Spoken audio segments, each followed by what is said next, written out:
condición de la ley de la oferta, en la cual la cantidad producida, ofertada en un mercado de un bien aumenta a medida que su precio aumenta, con la condición ceteris paribus. En otras palabras, significa que cuando el precio de un bien X aumenta, su nivel de cantidades producidas desde la oferta también aumenta.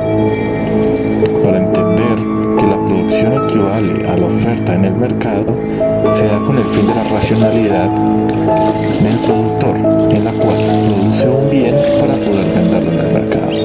Y a medida que es más alto el bien, por lo general el productor produce más unidades para poner a la venta. De esta forma, podemos determinar y establecer que las cantidades ofertadas de un bien X están en función de su precio. El tipo de función que relaciona la cantidad con el precio puede ser lineal, cuadrática o polinómica. La terminología aquí utilizada como SX refleja las cantidades producidas. La S proviene del inglés supply. La representación gráfica de la oferta es similar a la curva de demanda, solo que con un sentido opuesto.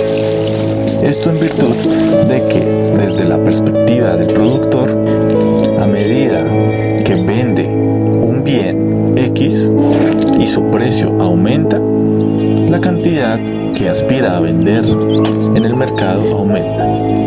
Es decir, el productor produce bienes y cuanto estos se vuelven más valiosos en el mercado, tiende a producir más para incrementar su nivel de beneficios, dando pie a la teoría del productor. Por lo general, las curvas de oferta tienen pendiente ascendente, pueden ser lineales o curvas. Cantidad de un bien o servicio que el productor o comerciante están dispuestos a vender a un determinado precio. En la cantidad ofrecida de un determinado bien o servicio influyen una serie de factores. ¿Y cuáles son estos factores? En primer lugar, tenemos el precio del bien. De manera que a mayor precio, mayor será la cantidad ofertada, puesto que mayor serán los beneficios que obtienen los oferentes al vender este bien. También va a depender de los precios de los bienes relacionados. Por ejemplo, supongamos que estamos estudiando la oferta del azúcar. Si aumenta el precio de la sacarina, que es un bien relacionado con el azúcar, ¿qué pasará con la cantidad ofertada de azúcar? La cantidad ofertada de azúcar bajará. ¿Por qué? Porque a los oferentes les es más atractivo vender sacarina que vender el azúcar. También va a depender del precio de los factores productivos. ¿En qué sentido? En el sentido de que si seguimos con el ejemplo del azúcar, si aumenta el precio de la caña de azúcar, que es una materia prima esencial para la fabricación de azúcar, la cantidad ofertada de azúcar evidentemente va a disminuir, porque a los oferentes les saldrá más caro producir esa caña de azúcar. Otro factor importante es el estado de la tecnología.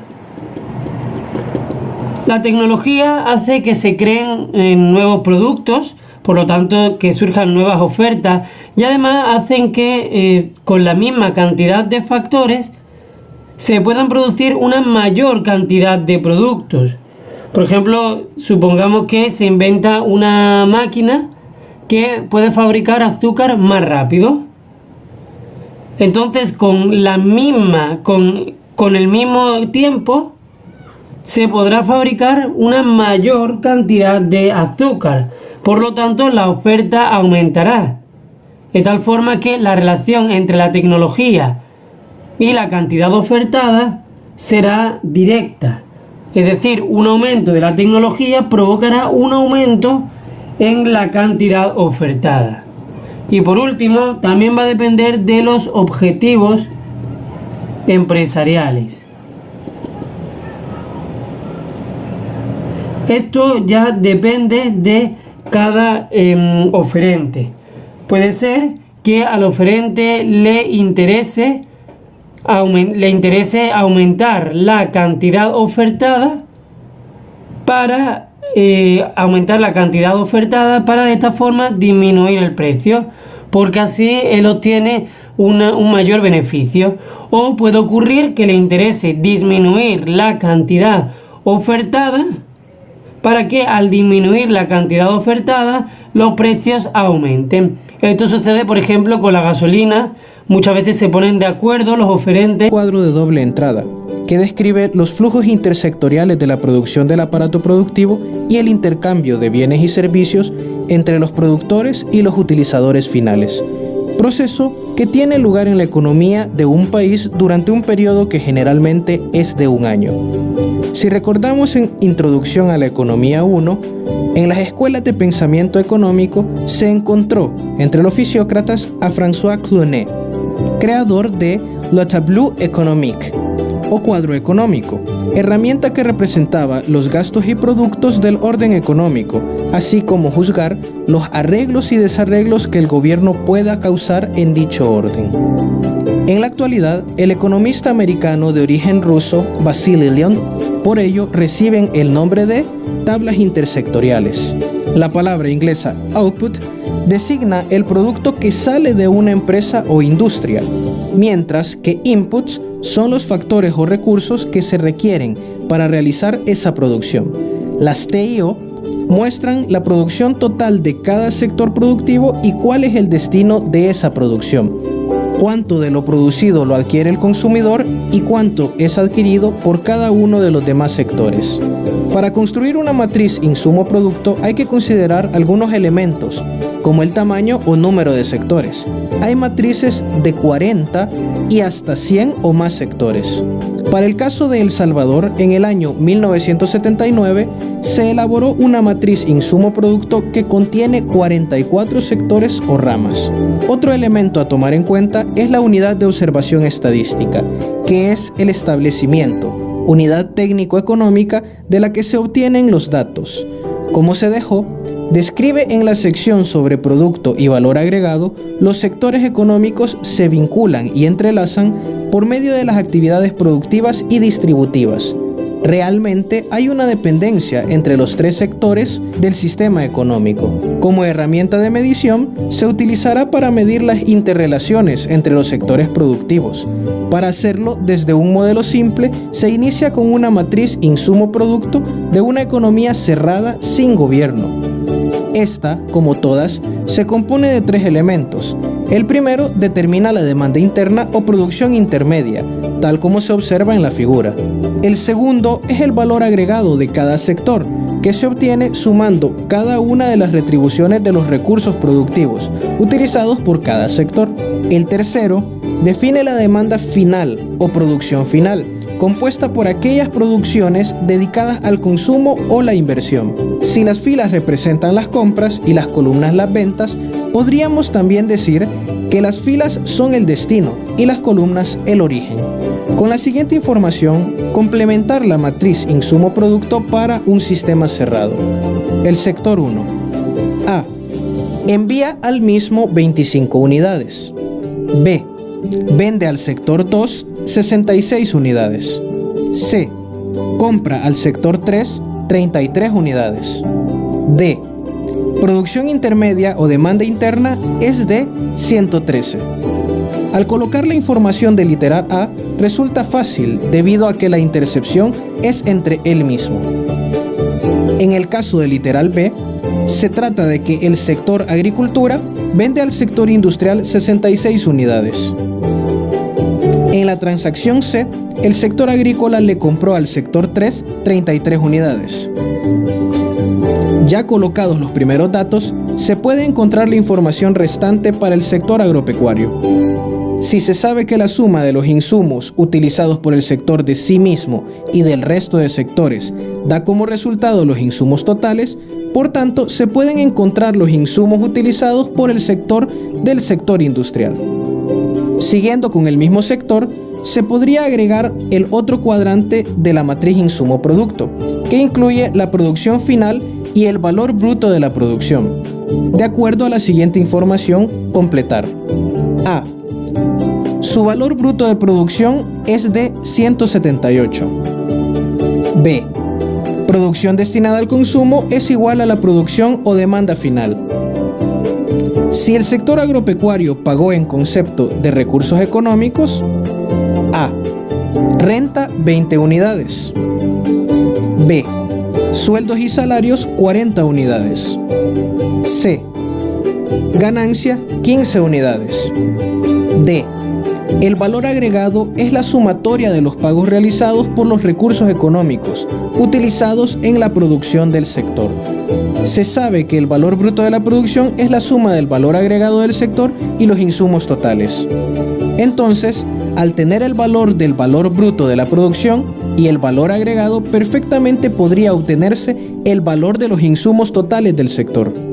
Con las explicaciones anteriores, podemos completar la información del sector industrial. De acuerdo a la información del sector 2, este realizó las siguientes transacciones. A. Vendió al sector 1 55 unidades. B. Trasladó para sí mismo 22 unidades. C. Los insumos totales que utilizó fueron 121 unidades. D. Pagó en sueldos y salarios 20 unidades. E. Intereses 24 unidades. F. En ganancias obtuvo 45 unidades. G. Valor agregado total fue de 99 unidades. H. Producción final de inversión fue de 31 unidades. I. Su producción intermedia fue de 133 unidades. J. Encuentre cuánto le vendió al sector 3. K. Cuánto compró al sector servicios. L. ¿Cuál fue la producción final del sector? M. ¿Cuántas unidades para el consumo produjo? N. ¿Cuánto pagó en concepto de renta? O. ¿Cuál fue el pago total por los recursos o valor agregado? P. ¿Cuánto es el valor bruto de la producción del sector? De la misma manera, se colocan los datos del sector 3 con la siguiente información. A. Vendió al sector 2 45 unidades. B. Produjo para sí 13 unidades. C. Insumos totales fueron de 91 unidades. D. En renta se tienen 5 unidades. E. Sueldos y salarios fueron 25 unidades. F. Intereses fueron de 35 unidades. G. En ganancias se obtuvieron 50 unidades. H. Producción intermedia fue de 69 unidades. I. La producción final para la inversión fue de 77 unidades. J. Obtener cuánto le vendió al sector 1. K. Su valor agregado es. L. ¿Cuánto es su valor bruto de la producción? M. ¿Cuál fue la producción final? Para obtener los totales, solo se realiza la sumatoria de cada uno de los elementos. Y así tenemos una matriz insumo-producto completa.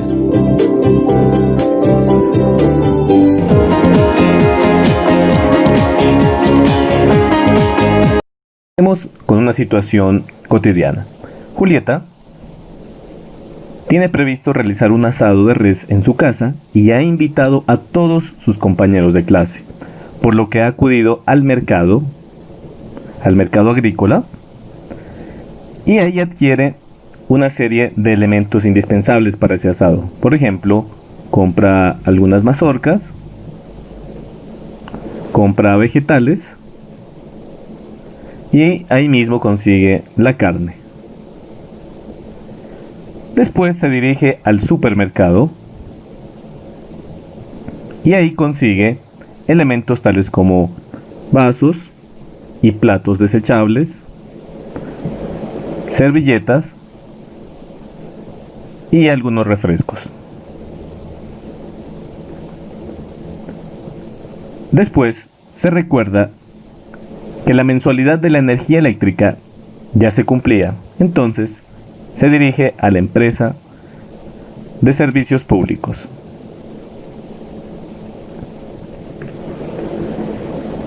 En este acontecer cotidiano han ocurrido una serie de hechos económicos. Démonos cuenta, por una parte se presentaron necesidades y estas necesidades estaban revestidas en forma de gustos y preferencias. Se han adquirido bienes, como podemos ver aquí, y también se han adquirido servicios. Existen espacios que están dispuestos a ofrecer bienes, como el mercado, el supermercado, y servicios como la empresa de servicios públicos.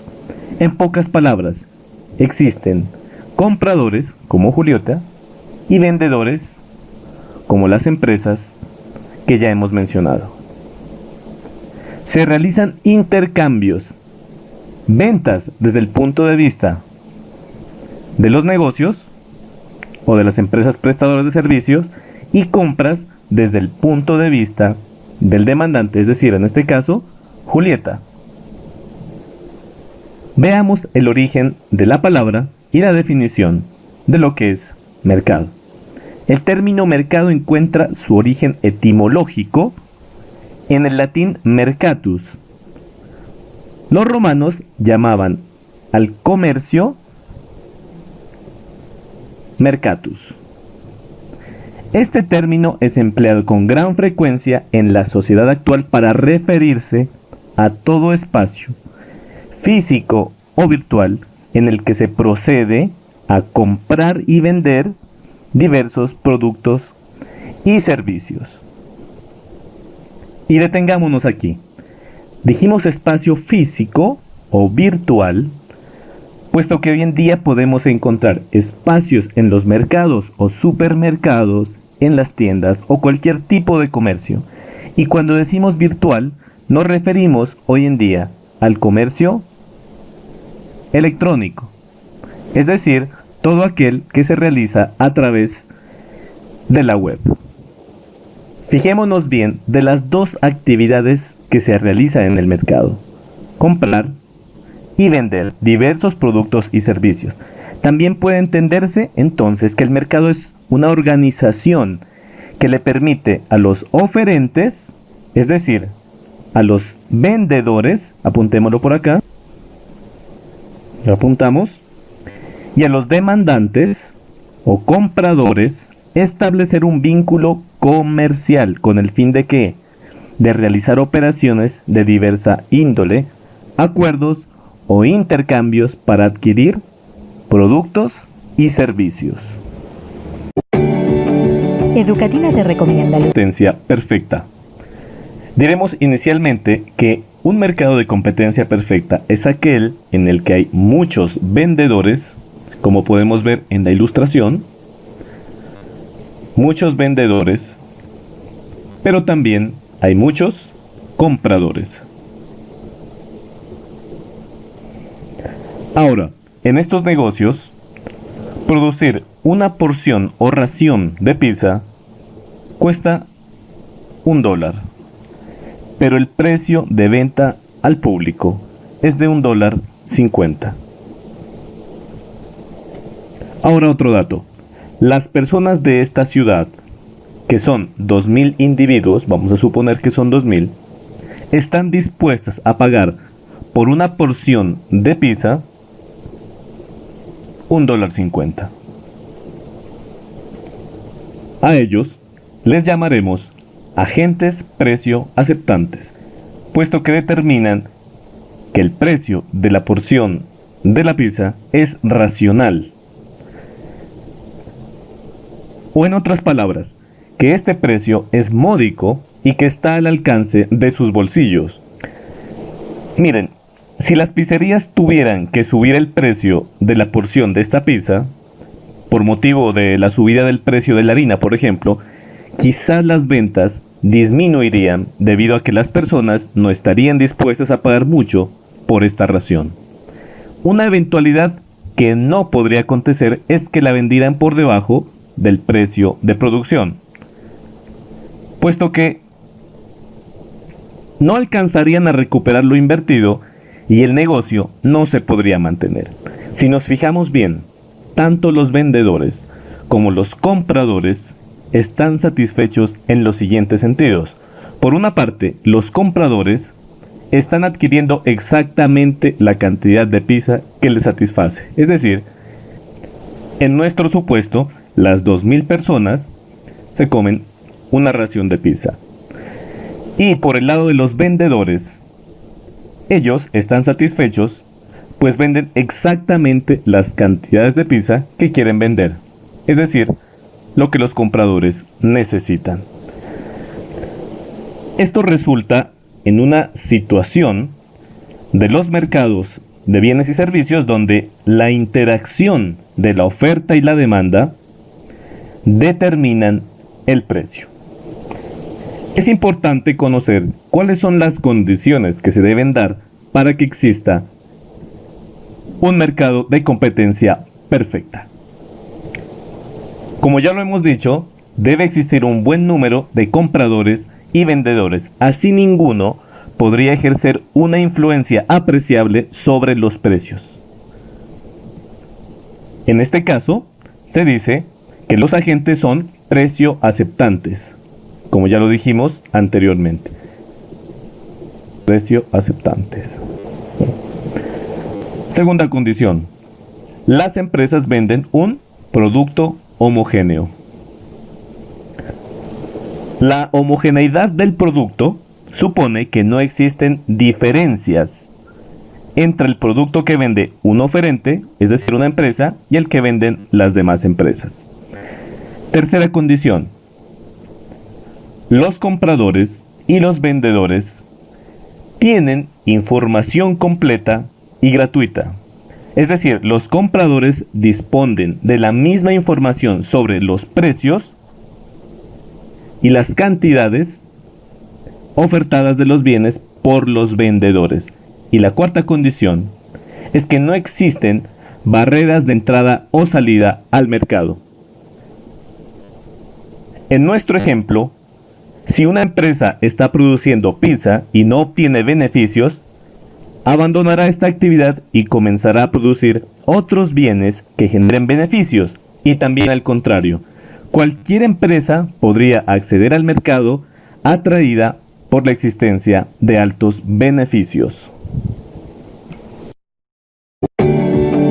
Educatina de Bien, vamos a imaginar nuevamente una ciudad que tiene 2000 habitantes. Todos estos habitantes requieren del servicio telefónico, pero en esta ciudad exclusivamente hay una compañía que presta el servicio. Esta compañía tiene la capacidad de manejar a su antojo la tarifa del servicio. En este momento nos estamos dando cuenta de que existe una posición privilegiada de esta compañía por ser la única, mientras que del otro lado hay muchas personas que demandan de su servicio. A esta desventaja, en la que en el mercado solo existe un oferente o productor, le llamamos mercado de competencia imperfecta.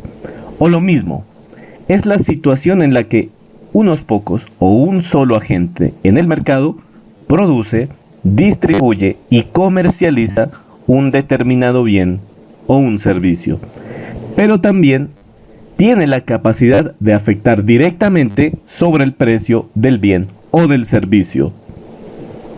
En principio, la competencia imperfecta no es una situación deseable, por lo que los gobiernos suelen imponer políticas para garantizar la competencia, así como establecer qué conductas son competencia desleal y asimismo no perjudicar a los consumidores.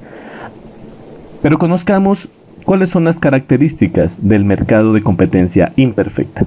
Primero, que existe un limitado número de productores. Como ya hemos dicho, puede ser uno o unos pocos. Y este uno o unos pocos ejercen influencia directa sobre los precios debido a la ventaja que tienen de ser escasos en el mercado. También es preciso conocer cuáles son los tipos de competencia imperfecta. Comencemos con el monopolio puro. Es una situación de privilegio legal o fallo de mercado en el cual existe un productor oferente, posee un gran poder en el mercado y es el único que posee un producto o un bien o un recurso o un servicio. Y de otra parte tenemos el oligopolio. Es un mercado dominado por un pequeño número de oferentes o de productores. Asimismo, poseen un gran poder en el mercado y son capaces de influir directamente sobre los precios. Educatina te recomienda.